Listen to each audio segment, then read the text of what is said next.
am Fletcher Brown with another artist video blog, our Kicks96country.com YouTube channel. Our guest today all the way from the great state of Tennessee, just north of us here. Nashville born, West Tennessee raised. Please welcome Bella Lam. How are you? I'm good. How are you doing? Well, I've heard a lot about you. Oh. Yeah, I've heard from your team, your folks, they talk pretty big about you.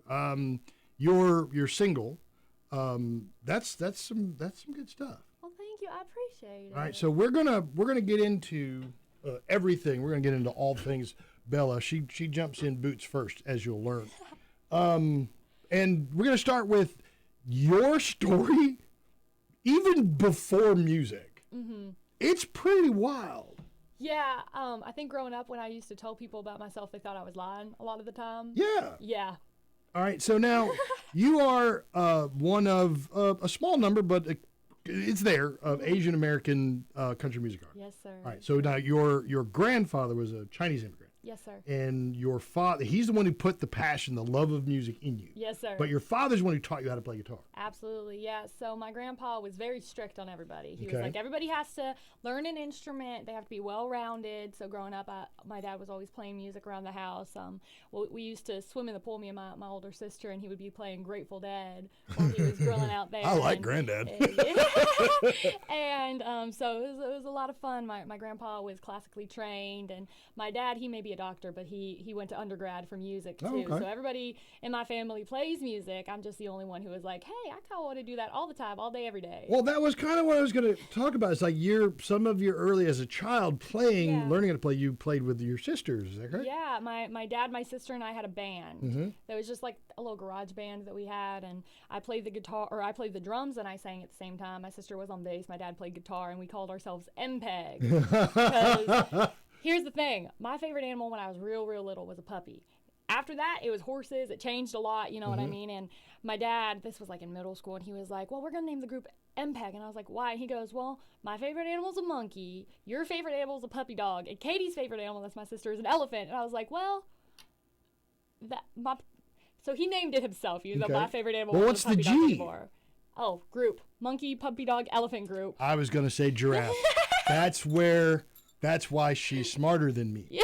Okay, so interestingly enough, though, I mentioned you were born in Nashville, but you were actually born premature, like 37 weeks. Yeah. Right? Yeah. And you actually had, as to become not a musician so much, but a singer, you had to overcome like a speech impediment. Is that correct? Yeah, speech impediment, and musician too. I had like terrible hand tremors. And, really? I remember a lot of times in class I have to be excused because my pencil, I couldn't hold it because my hands were like, it was like that bad. So I did all throughout elementary school, middle school, and even into early high school, I was in occupational therapy and speech therapy to get over those things. And through that hard work, you can't even tell no more when I'm talking. I might have a little bit of a lisp still, but I wouldn't have known. Yeah. I mean, if I hadn't read it about you, I wouldn't have known. Yeah, it's kind of crazy. Yeah, you've overcome quite a bit. So you overcame all that. You learned how to play, guitar. You learned how to sing. When did songwriting become a thing? Here's the thing, for the longest time, I never thought I could do it. Up until I was probably 14, 15 years old, for my birthday, I got a Zoom call from an artist that I looked up to, and he was in a band that I liked growing up, and then he switched to co-writing for bigger artists, and my mom got me a Zoom call with him. His name is Will J, and I remember telling him, I was like, I love all these songs that you've written, for yourself and for other people, and I'm like, I just always want to write a song, but I can't do it. And he was like, what do you mean you can't do it? Just sit down and write about what you're feeling. And so that night I wrote my first song. Oh, wow. And it was crazy. And even now, I had the pleasure of meeting him again, and he was like, I've seen all this success that you've had, and I can't believe you accredit it to that conversation you had with me all those years ago. So he's the sweetest. Those are the special moments, like one of our favorite moments is when we get to meet the new, young, burgeoning artist, the person at the front of their career, their songwriting story, and their story as an artist. And Bella, you check all those boxes. But I mean, you're 23 now. You've been doing this obviously for a really, really long time. Yes, sir. What are some of the more recent experiences that you've had that you can point to and go like, man, this is me doing exactly what it is I always wanted to be doing? Actually, so yesterday was my first day of radio tour, and we were in Lawrenceburg, Tennessee. And I'm familiar with those folks up there. We were about to drive back to Chattanooga, but my publicist called me and she was like, hey, we have a last-minute meeting at BMI in Nashville. Do you think you can stop on your way home? And I was like, yeah, sure. So we were in this meeting just trying to figure out how to get my face out there a little bit more.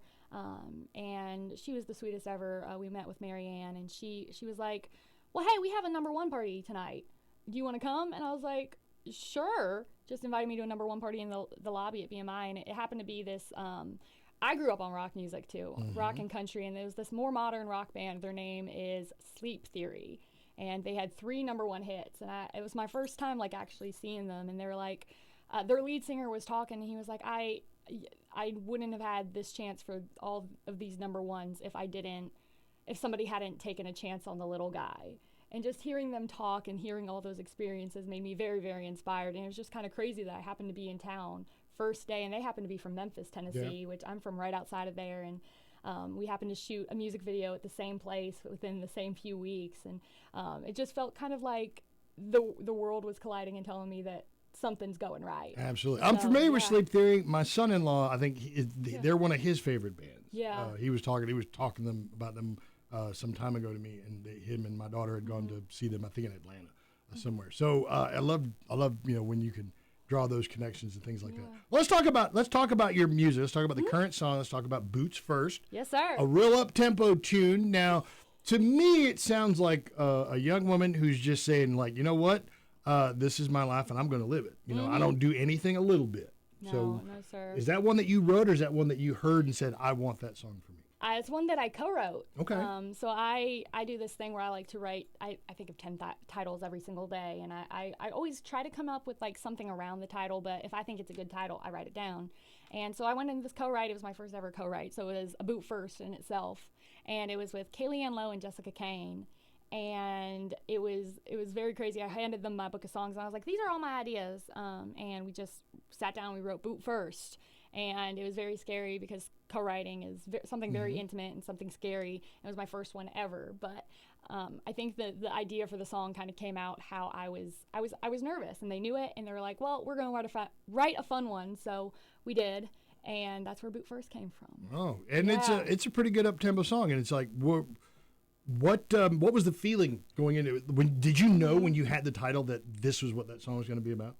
I kind of knew that it was about jumping in without thinking, but more so it was my daddy is an Asian doctor, and my mama is a Southern white woman who was raised in the foster care system. So I was raised by 2 completely different sides of the spectrum. Yeah, well, I think there's a line of songs. I get my crazy from my mama, and my careful from my daddy. So that's something like that. So I know. Absolutely. I was curious about that. Oh yeah. Well, here's the thing. Kaylee Ann, when we finished writing it, she was like, "Is your mom gonna be mad at us?"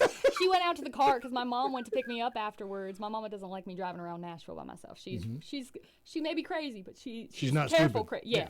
Yeah. And Kaylee Ann knocks on her window. She goes, "So there's a line in the song about you, and I just want you to know that we don't mean anything bad." But my mama loves it. I'm sure. She loves it. Yeah, that's usually the way that kind of thing goes. Anyway, all right. Well, Bootfirst is the single. It's up tempo. It's good, and it's kind of almost autobiographical in a way because it's like you're talking about yourself. Oh, absolutely. Right. In very specific terms. Is there an album, or is it just the single right now?